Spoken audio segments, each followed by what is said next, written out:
So, Alex, we're. Stop, Ben. What are you doing in your room? Just moving stuff so I don't sit on anything that I shouldn't. You couldn't have done that like before I started recording. Well, stuff sort of slid down near my arse, Okay. so you know. No more questions, Your Honour. That's enough for me. All right then. So, how are you today, Ward? I am alive. That's good, and we're back. We're back for another podcast. So before we do anything, let's cue the intro before he carries on.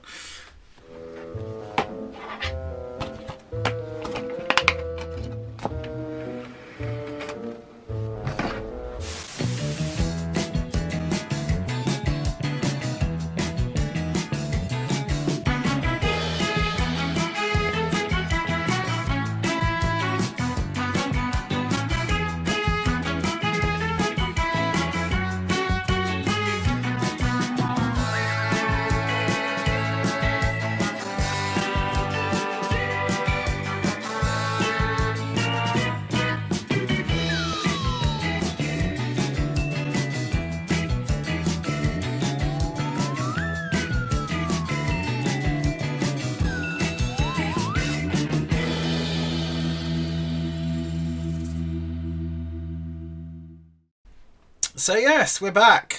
We're back. Yep. We're back. I keep saying we're back. What Yep. number podcast is this? I don't know. Do you know? I don't know. No, I'm don't trying to know. remember as well. It's kind of annoying me now. Let me have a look quickly. It's on my screen here. It was podcasts 13. Oh God. Could be an unlucky one. Oh. If you're, superstitious, which we're probably not. But, yes, so welcome back to On the Spotcast, our weekly, and I actually mean it, podcast, where we're still in lockdown in the UK at week number 11 or whatever the fuck this is. And, yeah, we are making the best of it. Sorry, say it again? He's...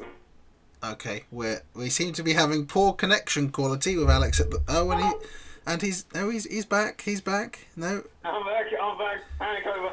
he's back. Okay, and he sounds really, really far away from his microphone.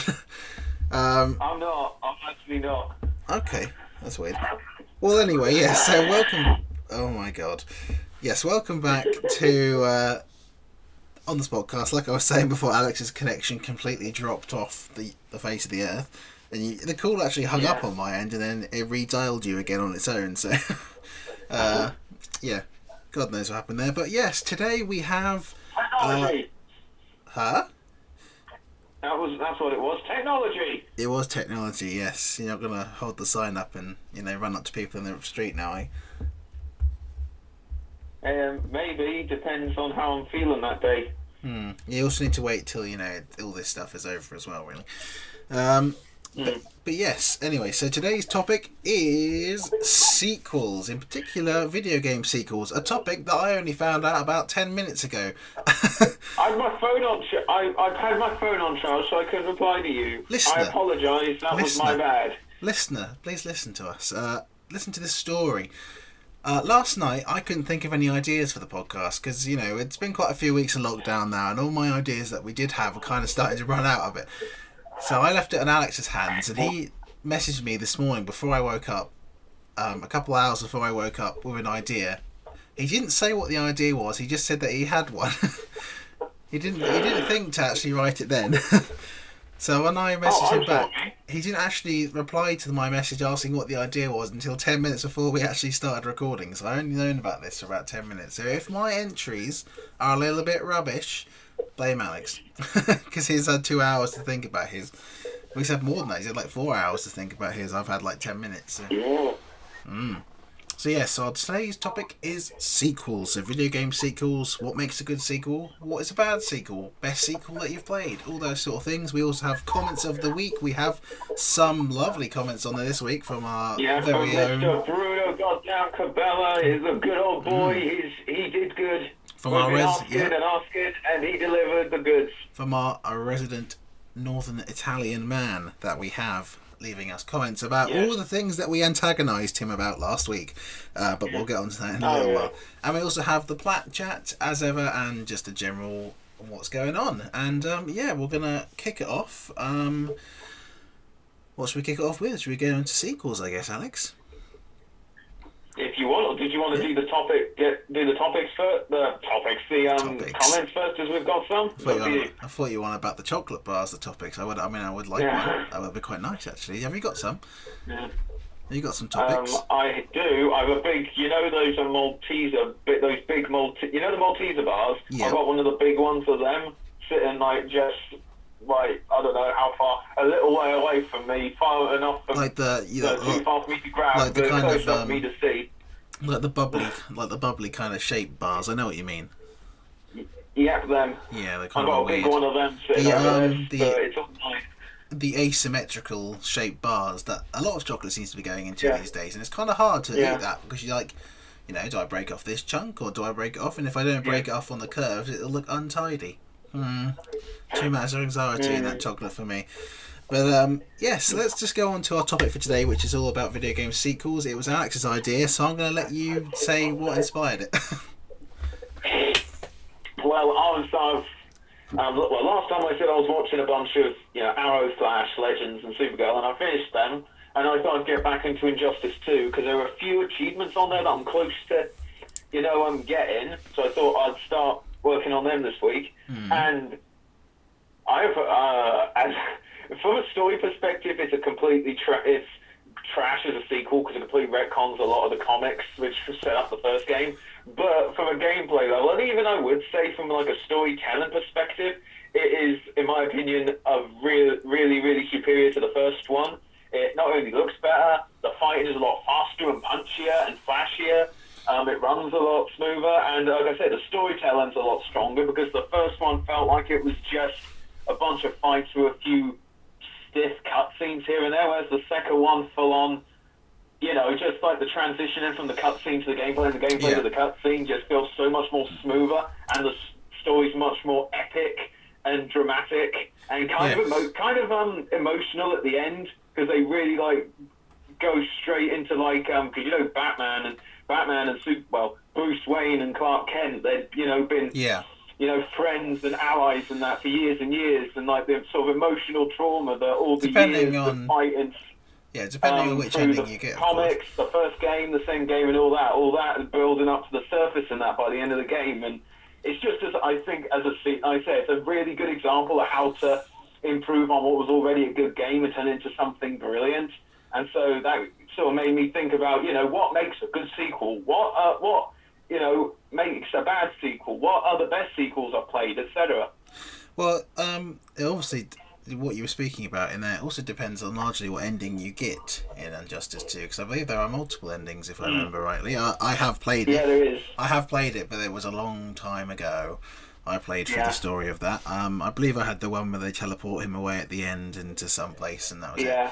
That's the Batman ending. Yeah. No wonder I got that ending, really. Well, I think you can only get the Superman ending if you do all the... Because some fights have alternative paths. Like, you can choose to play as either Green Arrow or Black Canary and that. I think when you've done all the different paths and all those missions where you can choose who you play as, I think that's only when you can get the Superman ending. Yeah, I think I just picked the characters that fought the best, and some of them are more crapper than others, really. Yeah. And Batman was one of the ones who obviously fights quite well balanced across all different areas, I guess. Batman is in both games, Batman is the most balanced because, well, A, he's Batman, and B, he's the one that most ones would want to play because he's the most popular DC hero. Yeah. I did play a lot as Green Arrow. I think he was quite good to play as well. Yeah, Green Arrow's good. I like Green Arrow in the first one as well. He has quite a lot of powerful sort of moves that are quite easy to do. But we're not talking about Injustice. We're talking about sequels. So what is your favourite sequel then? My favourite video game sequel of all time? Yes. Or I mean, I know it is. I mean, you don't have to. I mean, you can just say what is like your. You don't have to. It doesn't have to be an exclusive. That is my choice of all time. Just pick something and we'll pretend. Oh always thinking. I mean, I'm looking at my games right now, trying to think of something. I mean, I have a bit of an issue when it comes to me, which I will explain in a minute. But the thing with like video game sequels is that, in my opinion, and this ties into what makes a good sequel, a lot of sequels improve on the first game like so much. Like look at like when we were setting up, I was thinking of like sequels and like how they improve in that, and I was like we sort of went into last week with superhero games, Arkham Asylum to Arkham City. You have so many more combat moves, you have so many more stealth moves, more gadgets. They expanded the world, they expanded the side missions, they made the story a lot bigger, and all these like multiple paths and that with all the different villains. And then Arkham Knight took that again and added the Batmobile and all of Gotham. But so can you count Arkham Knight? Can you count Arkham Knight as a sequel though? It's a sequel to Arkham City because, of course, Arkham Origins is a prequel. That's the kind of thing I know, but I think it's a little loose though, isn't it? Because you know, a sequel by definition is the second thing in a series, isn't it? So you can't really go, oh well, you know, FIFA 02 is a sequel, then FIFA 03 is a sequel to FIFA 02, and then FIFA 04 is a sequel to FIFA 3. Otherwise, you just end up with a lot of sequels to everything.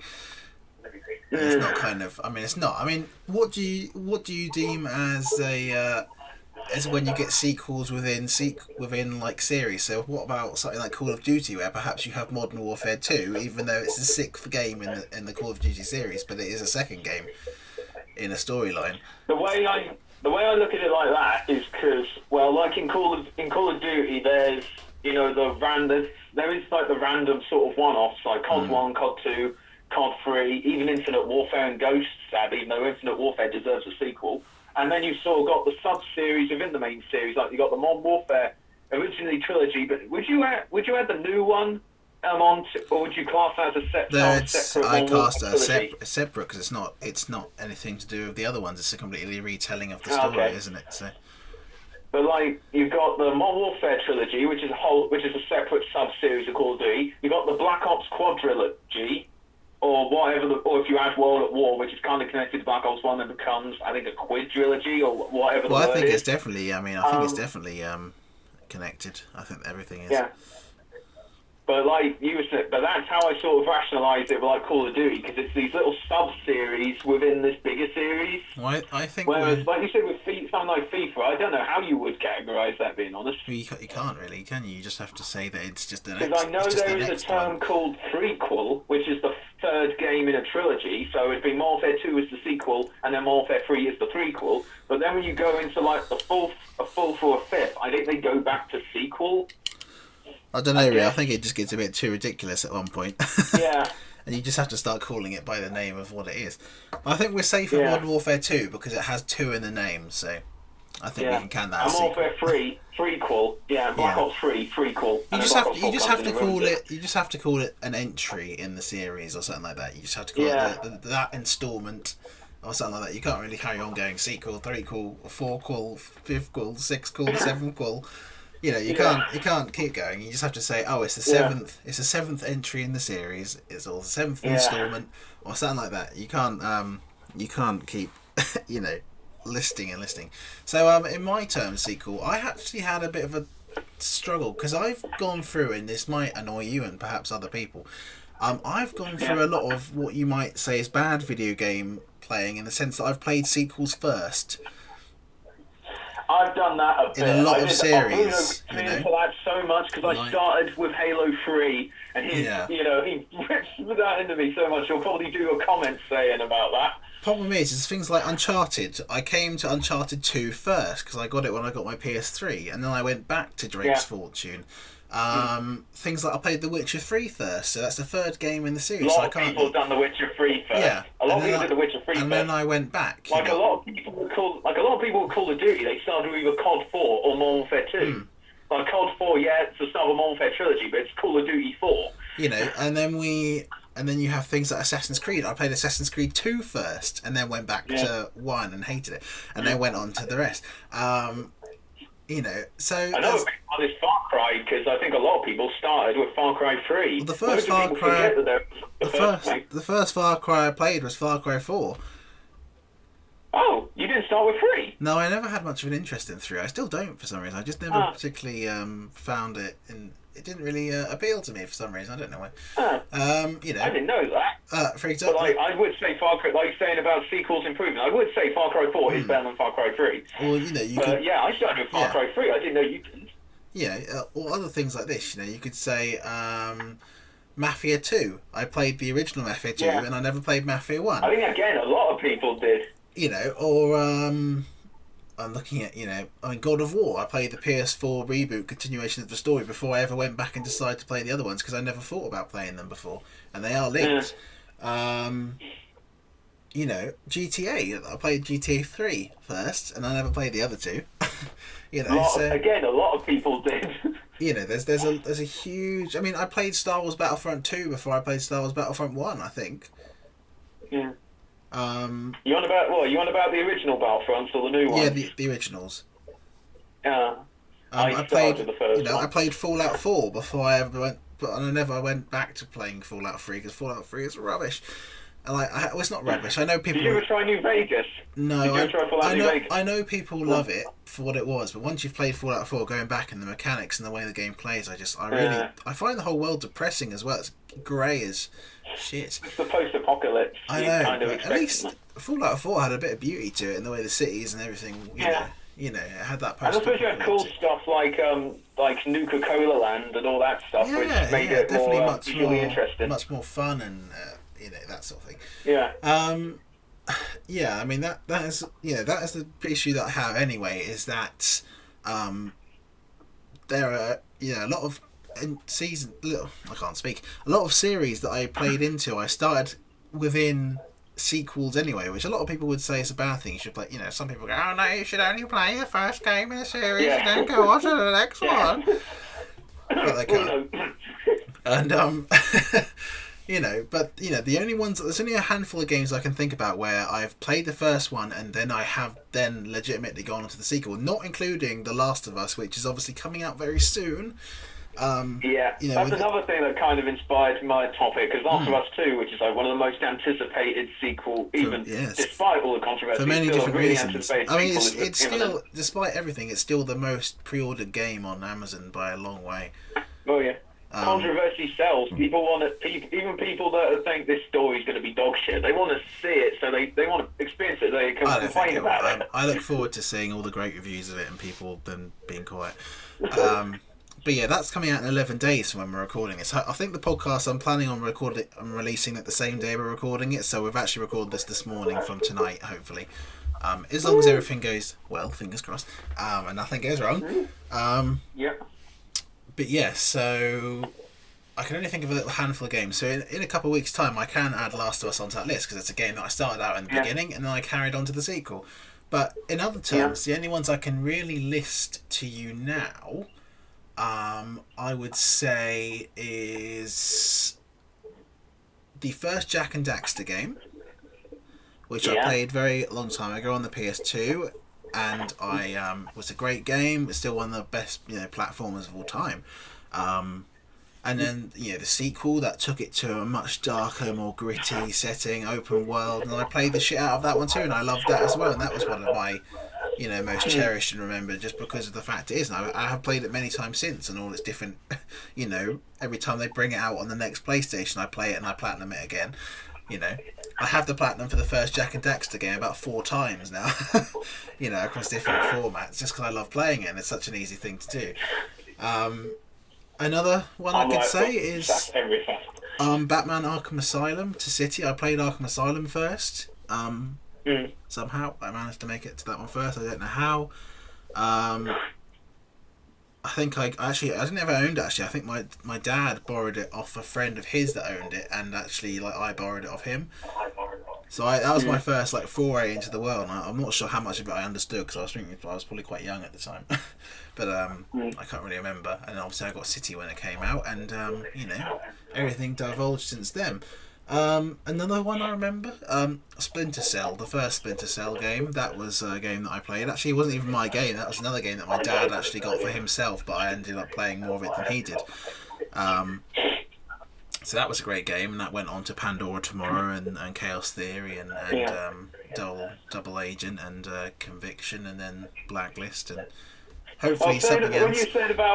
When you said about series that you delved into as sequels, I definitely did that with Splinter Cell. I got into it. Oh yeah, that's necessarily because that's the only one that really came out directed onto an Xbox audience, isn't it? Really. I mean, I know the other ones. I know the other one. Agent, I think, was Xbox only. No, Double Agent was on PlayStation. I played it on PlayStation. Ah. Yeah, but I mean, I think a lot of them have been on Xbox available, but just I think that was the one that perhaps appealed to you the most because it wasn't hardcore stealth at that point, was it? It had become more of a sort of semi-stealth action thing. Sort of like which a lot of Ubisoft games were going into that way. If you look at that, if you come across the board, you have games like Conviction, Blacklist, and that leads into things like Watch Dogs as well, which is kind of like that at the same time. Yeah. Watch Dogs had a lot of stealth and action and shooting in it. So yeah, it's definitely a sort of a theme they went through with that one. But yeah, I think if I'm going to pick a sequel that I remember the most, or if I more of a transition between a first game to a second at least, is I'll probably have to say the first Jack and Daxter game, or indeed the Splinter Cell. Coming across the Pandora Tomorrow, I love Pandora Tomorrow more than any other Splinter Cell game. It's a really great game. They really improved on what made the first one so great and improved everything. So I mean, yeah, I'd have to go for that really, mainly just because everything else I played as a sequel is played before the first one, so I can't really comment on what makes it a good sequel because at the time I never experienced what the first one was like. Anyway, yeah, I'm done waffling about that now. God, I'm going on forever. So any particular sequel out there that you think didn't live up to your expectation of it? Halo 5. Okay. I think I've said before, they completely threw loads of I don't know, trouble behind the scenes. They threw everything out. The Halo 4, which in my opinion has the best story of the Halo franchise and is one of my favourite video game stories ever.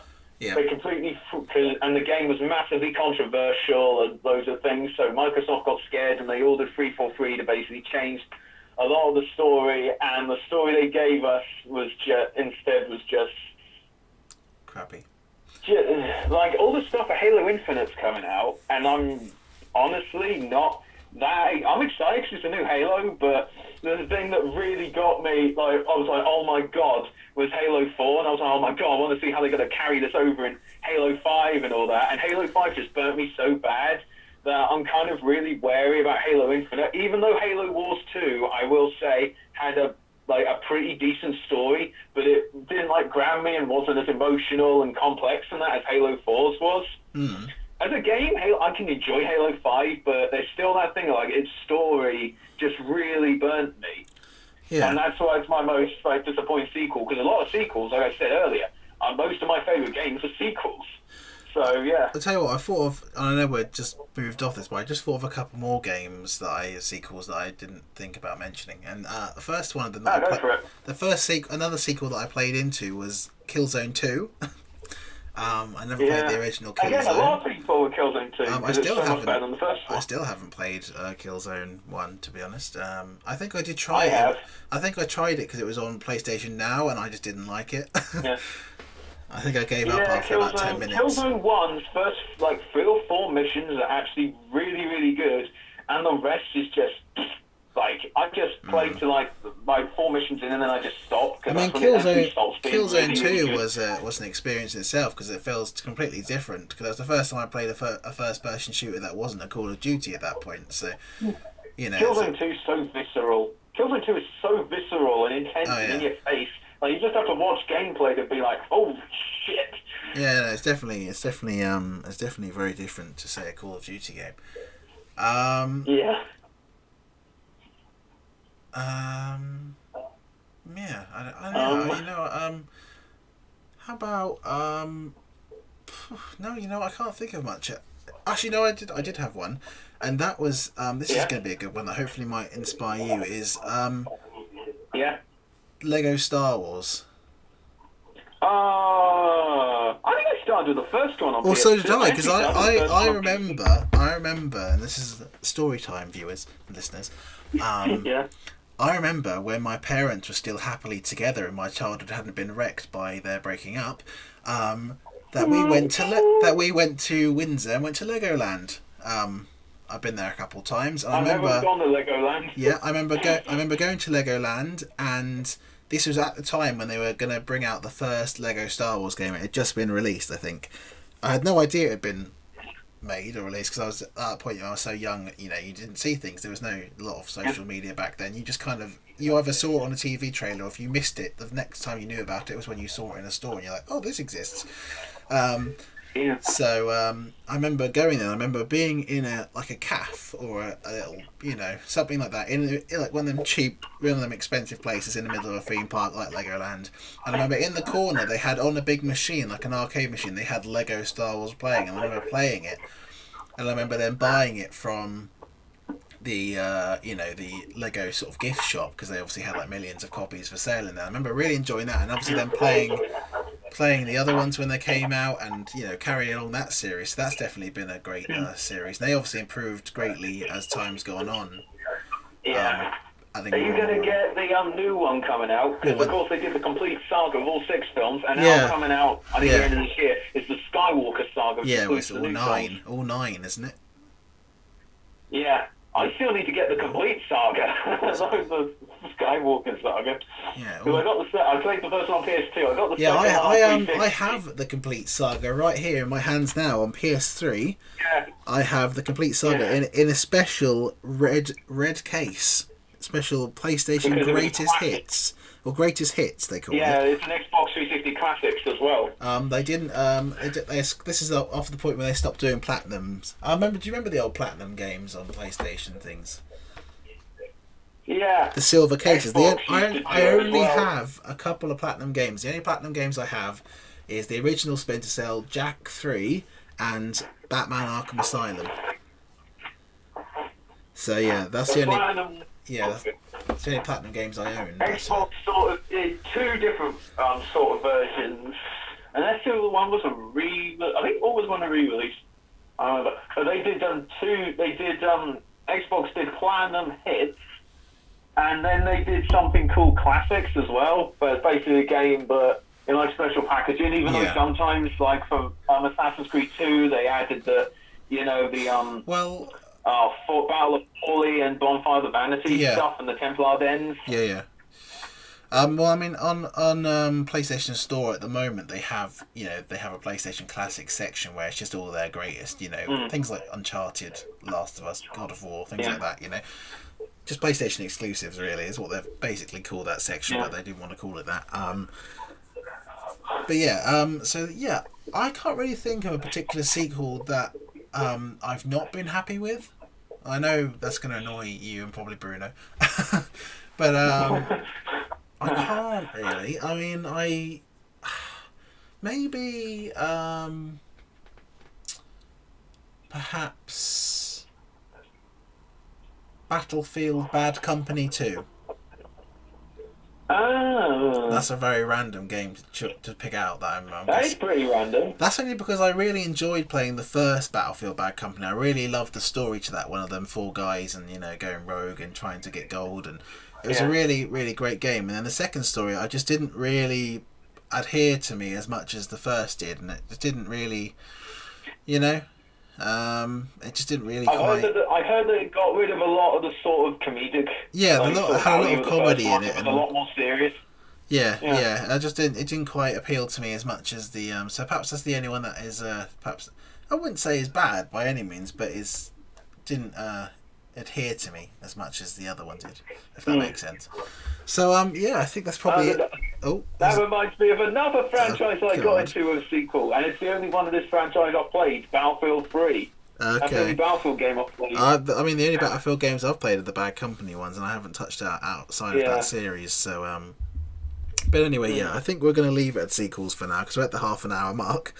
And I don't want to. If anyone wants to put down their least favourite sequels in the comments, by do all so. means, do so. Do, please And do. if Bruno fits to me for starting Halo or Halo 3, then, well, I can't stop him, so... Alright, so yes, anyway, let's get on to... what should we do? I don't know. I want to do the Plat chat first, actually. Okay, go on. Because I've been trying to remember it and keep it in my mind so I don't forget about it when I talk. So I want to get that one done first, whereas Bruno's comments are on the screen in front of me, so I can't forget those. So, welcome to the Plat Chat. It's our section where we talk about platinum trophies, achievements, and the like, and just games in general, really. And at the moment, as we're in lockdown, I've been averaging maybe 1 or 2 platinums a week since it began, so that's a pretty good haul so far, I think. Damn. This time last week, I was, I believe I was doing the platinum for Arkham. I was doing the platinum for Assassin's Creed Origins. Yeah. I had finished Mafia 2, and I still haven't got the platinum for Mafia 2. Still waiting on that one. One day, 2K will let me have it, maybe. They have, at least this time since our last podcast, they have now acknowledged it publicly on their Twitter. 2K have said that they are. They kind of have to. There's been so much hoo-ha about it. I think they're focusing so much on the complete remake of Mafia 1 that they don't seem to care at the moment. But hopefully, once that trophy gets fixed, I will automatically get a platinum, because it's sitting there ready and waiting, but not quite a platinum yet. So I was playing Arkham. Oh, I keep saying Arkham Origins. I don't want to say Arkham Origins. I want to mean Assassin's Creed Origins. The better Origins. Oh, that's controversial, isn't it? Oh dear. Let's not get down that road. So yes, after CEX replaced my discs that they didn't bother to send me, I started playing Origins, and I had a few trophies to get off on that. A few DLC ones that decided not to unlock the first time I played through the DLC. Got them all now. You say you played through both DLCs and didn't get a single trophy. Yeah, I played through all of. Yeah, I didn't get any of them. Not any of them for completing, certain story things or anything for, just like doing anything. Absolutely, I didn't get a single trophy, but I have them all now.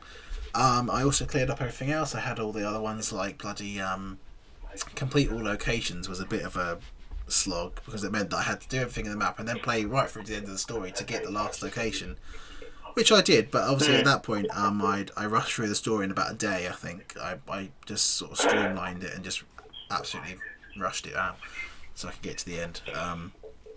I moved on to my next platinum, so I got the platinum for that, and then I moved on to the Ezio collection. I already had the platinum for Assassin's Creed 2 because who doesn't? Everyone has that. I have it twice now, so I'm sure I'll have it 3 times when they bring it out on the PS5. So it's a very easy platinum. But I started off doing the platinum for Brotherhood. Now I have the platinum for Brotherhood. I got it last night, a few minutes before midnight, so I can still say it was yesterday. It was a interesting platinum. It wasn't the most It wasn't the most hardest one. There was the odd random trophies, and the most annoying one, I think, it was just the Il Principe, which is the one for getting 100% sync on the whole mainline sort of. The mainline memories of the main game and the Da Vinci disappearance in the Ezio collection. Yeah. It was fine doing it in the story missions, but it was just getting everything else done, particularly all the different guild missions. Some of them thief ones. Why the thief ones decided putting fucking races into their guild missions, I will never know, but I hate them for it. But some of those races, I know there's only some of them. Some of those are really. There was one of them, the second race, where you have pretty much like 60 seconds to run across all these different rooftops and avoid the guards and everything. And I end up almost snapping my controller in half by twisting it, because I think it took me about 12 times before I finally managed to get it.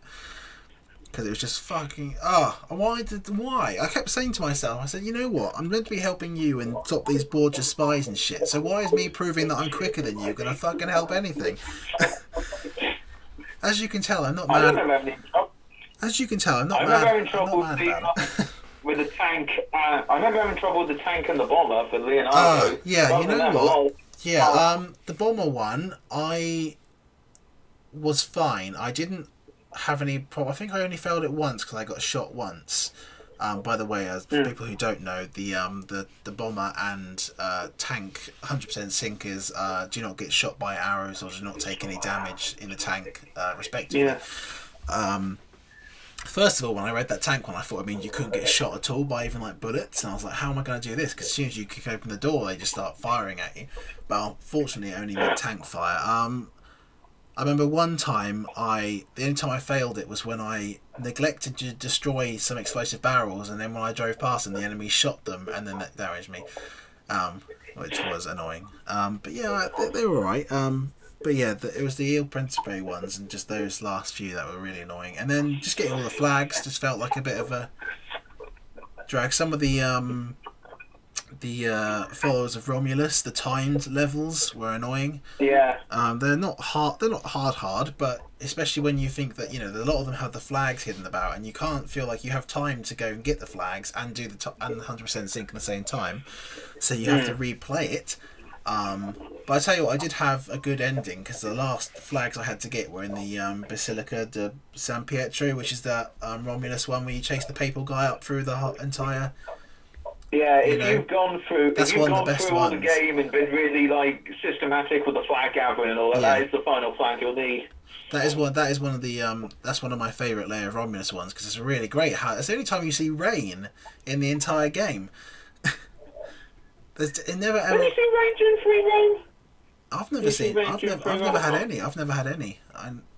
I don't remember rain at all. It's the only time, and you go out onto the rooftops of this big thing, and there's a massive thunderstorm, and you're free running, and it's a really great sequence. Yeah. And I have the final one, and I got it, and then leapt off a leap of faith. So my kind of platinum screenshot is like a leaping off there. So it's quite a cool screenshot I got.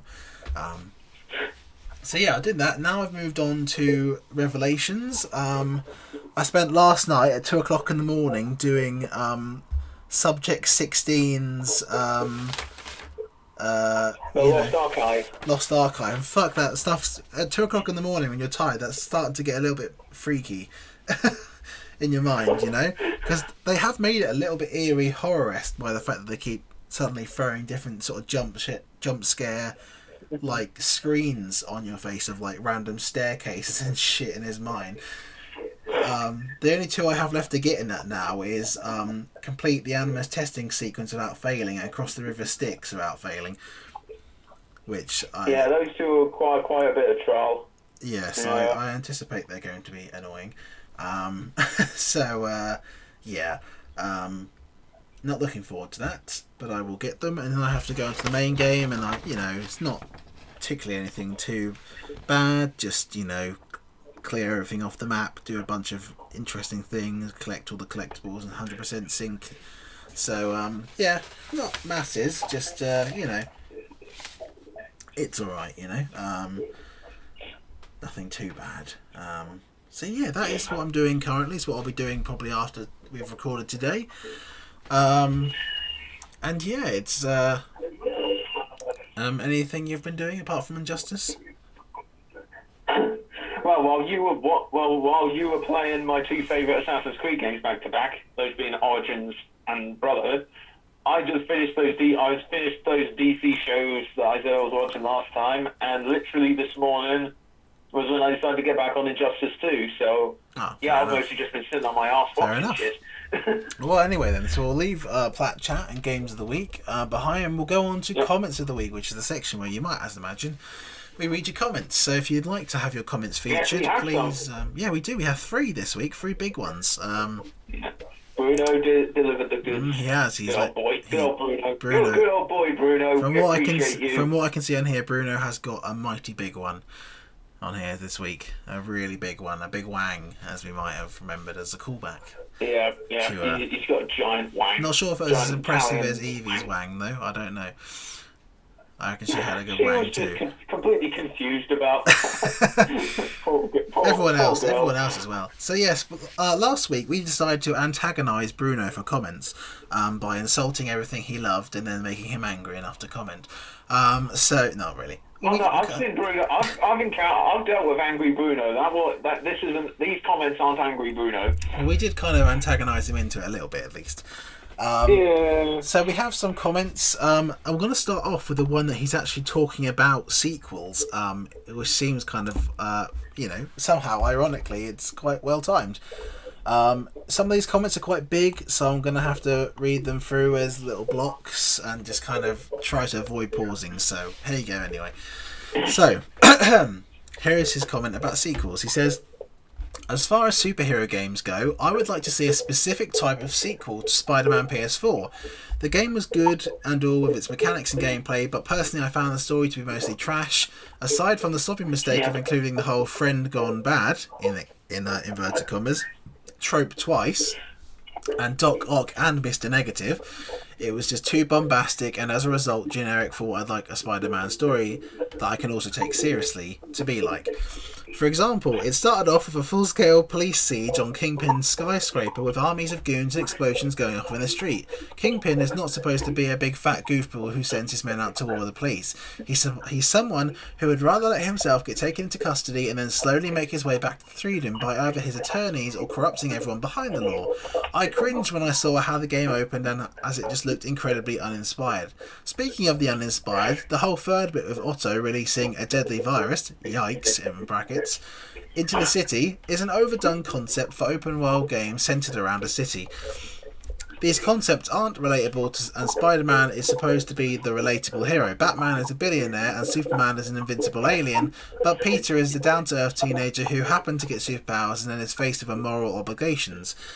I'd like to see more of Spider-Man tracking down a garbage container because his apartment was thrown in... okay, I just remember the thing he's on about now.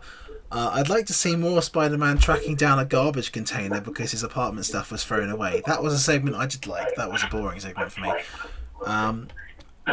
All I'm asking is for a Spider-Man PS4 sequel is for it to be more personal and character focused and to avoid your usual citywide crises and be like... and other be-all, end-all set pieces. Outside of that, let me just name a few comic book characters who would deserve a game based around them. Aquaman and his underwater world, Black Panther in his futuristic African country, Daredevil, who compensates his blindness with special radar sensors. And breathe. Yeah, I agree so much with his opinions of Spider-Man PS4 story, because when the game came out, I watched a YouTube video where he went through the whole story, and I was like, Christ, this is the most generic thing they could possibly have done. Like I said, the virus thing at the end, the last big proper open world Spider-Man game, not counting the movie tie-ins, before PS4, was Spider-Man Web of Shadows. And what's the plot? Venom starts reproducing symbiotes and they take over New York. And the virus thing is overdone, because the whole Prototype franchise was like that. Crackdown, specifically the second one, was like that. Infamous.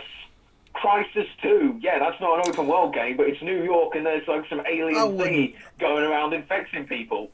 And also when he brought up with like Kingpin in the opening, I never really thought about that, but Bruno is right. Kingpin's a crime boss. He's like he's like, this guy who's like pulling the strings behind the scenes. He's not, like he says, a big fat goofball. He is the man behind the curtain. Bruno. He actually made me think about that. He's the man behind the curtain in The Wizard of Oz. Yeah. Instead of, I'm going to just I'm going to fucking wrestle Spider-Man. A question for you then. And so is the whole cloudburst thing in Arkham Knight generic then? Is the what? The cloudburst in Arkham Knight. Yeah, because that's a citywide thing. See now I've introduced this kind of level of he's not sure what to think. I don't think it is, because it's not really a virus as such. It's a very different thing, and the way you go about fighting it is different to other games. The thing with the fear cloud is that there's a lot you can do with like that. Like when you see like the Scarecrow stuff in Arkham Asylum and Arkham Knight, and that you can do a lot with like this gas that makes people see their fears instead of just being like this virus thing that kills people. It can be a lot more creative with like the fear cloud thing. I think that's what kind of saves it from being a generic virus thing. Yes. in a way, and plus as the villain is Scarecrow, it makes sense. You know, and all like Joker getting inside Batman's head and all that. Again, it makes sense for the themes of the story. Yes. But yeah. Fair enough. Just wondering. So anyway, moving on to his next comment. We talked a bit about what also, final thing. That thing that Spider-Man having to track down is like garbage. Like the garbage container. Yeah. I hear that and I'm like, yeah, that actually does sound quite neat. I actually like that. That is a very Spider-Man thing. I actually quite like that. It's just a fetch quest, isn't it? Really. There's nothing remotely. All yeah, you do in that one the is context is very Spider-Man. You have to follow it around to different locations, search the garbage truck, search inside like a garbage truck depot, and then you find where it is, and then a bunch of thugs turn up and want to beat you up at the same time, and you just, for some reason, and then you beat them up. So, yeah, you know, okay. But anyway, let's move on to the next comment. We talked a lot about insulting Sunset Overdrive last week, and Bruno has replied. So I remember saying that Sunset Overdrive sounds like an energy drink, and he has took that as his inspiration. Yeah. So he says, Ben, you said that Sunset Overdrive sounds like an energy drink name. That's exactly what the premise is about. An energy drink from a cartoonishly greedy corporation that turned everyone into mindless monsters. The game is not some intense cinematic experience, but instead reminds you of how fun playing a game can be. It's also really meta and makes fun of a few video game tropes. It's basically the Deadpool of video games. I really like it. P.S. It wasn't an Xbox launch title that came out at the end of 2014, 1 year after the launch of the console. So yeah, well, bad on that.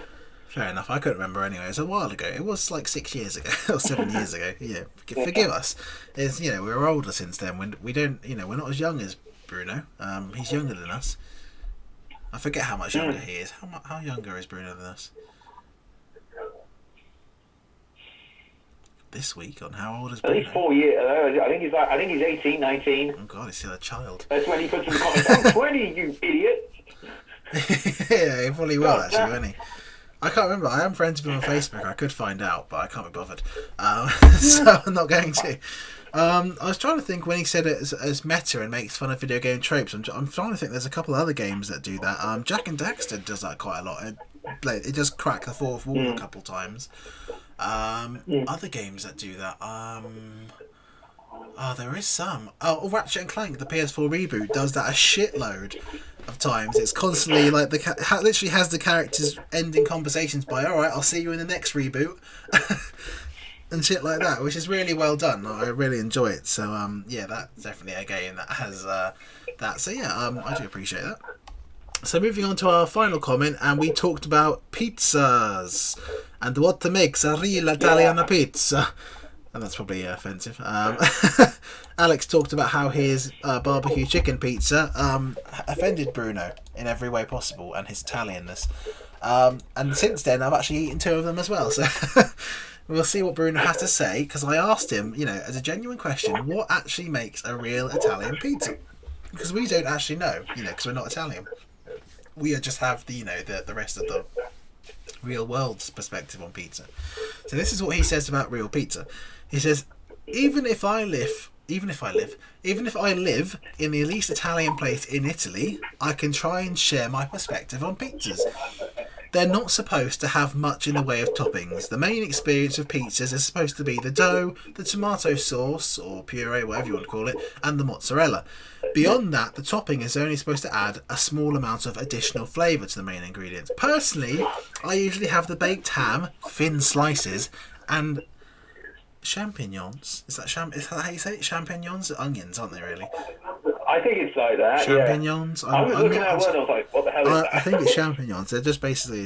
What is champignons? They're just a type. I don't know what a champignon is. I believe they're just a type of onion, or in that family at least. I believe that. I'm not entirely sure. Yeah, well, uneducated. And if you so desperately want to eat barbecue chicken, then just eat barbecue chicken outside of your pizza.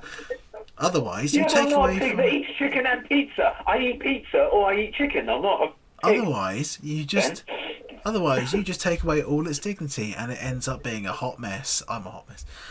Also, putting fruits on it is forbidden combination, and having pineapple on pizza should be illegal. Yeah, I don't like pineapple anyway. I'm not going to ruin a pizza. I like pineapple. I like it on pizza.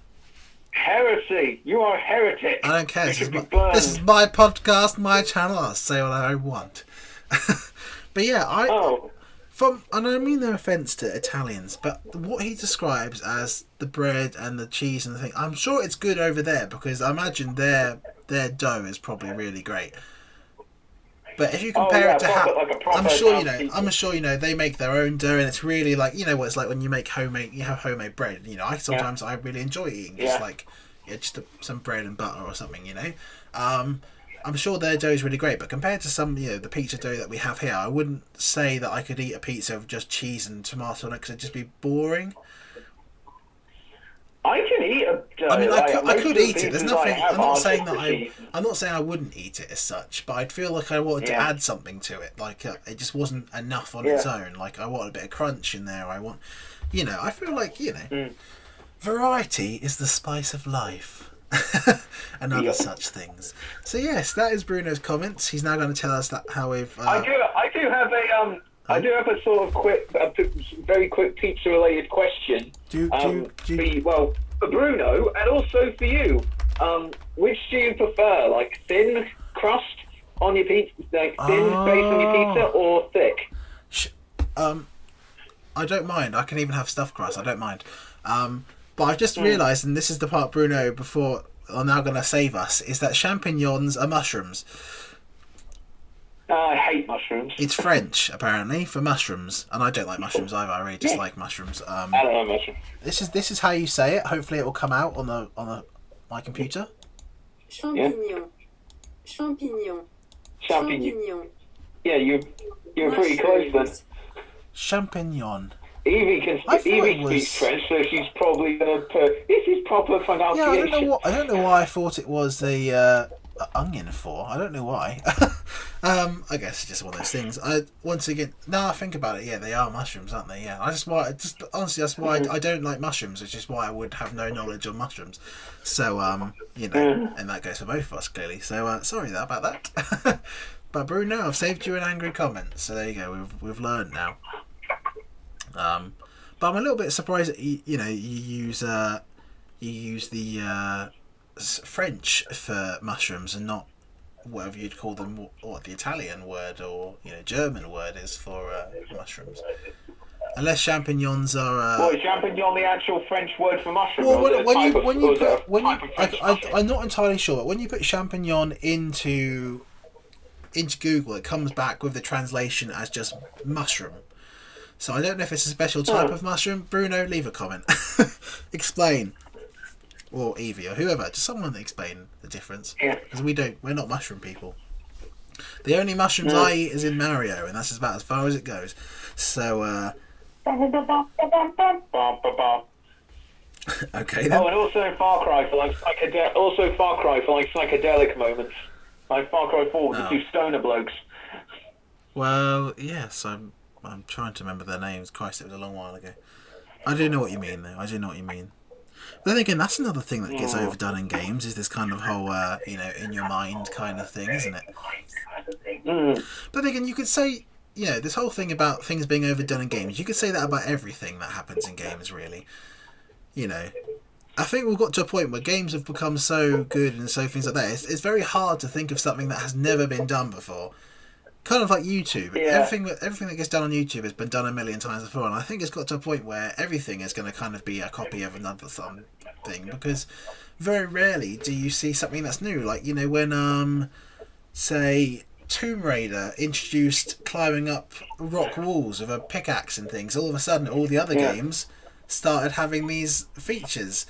Like Uncharted all of a sudden had this thing with climbing equipment where you can climb up these walls. Jedi Fallen Order has it even, and it has these, it has the climbing equipment so you can climb up the walls in Dathomir.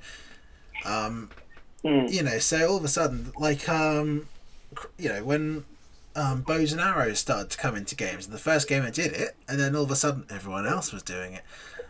And everyone else has done it. So it's Creed 3, Crysis 3, Tomb Raider, they all were big Assassin's Creed. A lot as well. Well, yeah, but and the one since Origins or Odyssey. Yeah. So I think things that are original don't stay original for very long.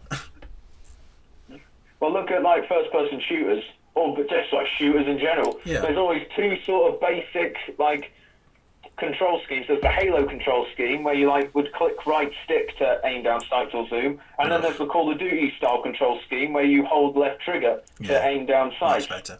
Every single first-person shooter has one of those two control schemes, albeit maybe changed up a bit or merged together. It's only when you go back and you play something like perhaps one of the original James Bond games on PS2 and you go on there and you find out like fucking you can only move side to side or forward and back. There's no camera movement. There's not even a camera control, and shoot is fucking X or something. You know, and then you move and then you aim and then movement stick moves your aim. Absolutely, something like that. Yeah. And it's only when you then realise how lucky and privileged we have become over the years of gaming. Yeah, because me and you several years ago, we tried Nightfall, Agent Under Fire again, and we tried to do one-on-one, and half the time it's just us standing trying to figure out how the fuck you aim. I don't know how I played it back then, to be honest, in my less video game skill days. How played it. But the problem is, I guess maybe we just didn't have that enforcement of the modern day controls always being the same through game to game. Even games that aren't shooters, you know, that have shooting in them still have that adopted that trigger thing, in any game that involves shooting. You'd be very surprised you could be parkouring and free running, and then suddenly you hold left trigger and suddenly your right trigger, which was parkour, is shoot. Yeah, like Assassin's Creed Origins or Odyssey. Like X or square is now reload. You know. Yeah, so I think we've become very spoiled in our modern times of but yeah, so that is pretty much it. There's nothing coming up on the channel at the moment. Sorry there hasn't been much going on recently for whoever's here. It's mainly because I was doing a bit of work a few days last week, and then the days that I wasn't here, everyone else was at the house, and I just didn't really feel like recording anything when everyone else was here. So I didn't really feel comfortable with it. So yeah, that's why. Because of that, that's why the podcast got recorded this week. But then again, I would have probably released it till this week anyway, so it's not really like it's later than it would have been. But yeah, that's pretty much it for today's podcast. We're at an hour. Thank you all for listening in once again. We will carry on as long as we can, and we'll carry on doing this through lockdown. Hopefully, fingers crossed, once we come out of lockdown and we're allowed to see each other again.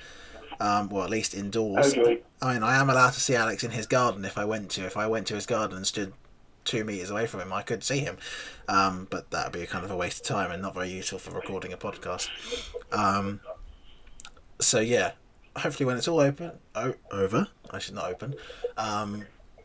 we'll have Alex back in the room and we'll be able to finally record some videos together. Again, and not over the phone, which will be good. Hopefully, you hope.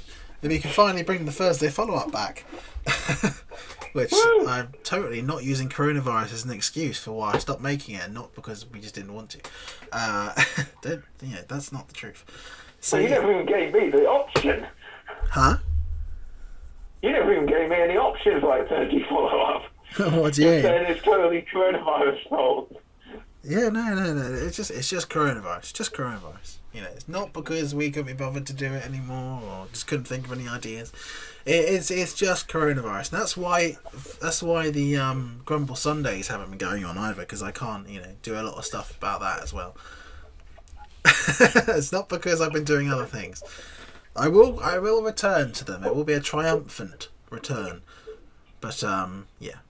Thank you all for watching anyway and being a part of our crazy antics as ever. If you liked it, drop a like down below and subscribe if you want to see what else is going on. And thank you to Bruno for your comments. Anyone else, please leave your comments, especially about mushrooms and champignons. Or champignons, as the French people might say. I'm being racist again, aren't I? Oh god, we've got to stop. This is worse than the Wangs. Anyway. Don't start that again. Yes, no. Wangs of the World, if you're interested, that was a couple episodes ago, so go watch that one. But yeah, thank you for listening, and it's goodbye from me. And it is goodbye from me. it doesn't work anymore. That you can't keep pulling out the rug anymore because you've been doing the same thing for about 5 episodes now. So there's no surprise anymore.